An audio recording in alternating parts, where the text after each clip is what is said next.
கர்த்தராகிய இயேசு கிறிஸ்துவின் நாமத்தில் அன்பின் வாழ்த்துக்கள். எசேக்கியேல் 36 உங்கள் உள்ளத்திலே என் ஆவியை வைத்து உங்களை என் கட்டளைகளில் நடக்கவும் என் நியாயங்களை கைக்கொள்ளவும் அவைகளின்படி செய்யவும் பண்ணுவேன்.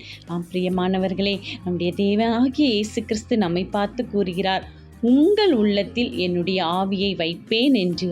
பரிசுத்த ஆவியை நமக்கு கட்டளையிட்டு பரிசுத்த ஆவியின் எழுப்புதலால் நம்மை பலன்படுத்துவேன் என்று கூறுகிறார். அது மட்டுமல்ல, அவருடைய கட்டளைகளை நாம் கைக்கொள்ளவும் அதன்படி நடக்கவும் வேண்டும் என்று அவர் எதிர்பார்க்கிறார். எனவே அவர் நமக்கு கொடுத்த நியாயங்களை பின்பற்றி அவருடைய பாதத்தில் அமர்ந்து அவருக்காக யாவற்றையும் முழுமையாய் நாம் அர்ப்பணிக்கும் பொழுது தேவாதி தேவன் இயேசு கிறிஸ்து நம்மை பரிசுத்த ஆவியினால் நிறைப்பித்து அவருடைய கட்டளைகளுக்கு நாம் கீழ்ப்படிந்து நடக்கும் பொழுது நம்முடைய ஆசீர்வாதங்களை நமக்கு கொடுத்து நியாயத்தை வெளிப்படுத்தி நம்மை உயர்த்தி மேன்மைப்படுத்துவார். ஆமேன்.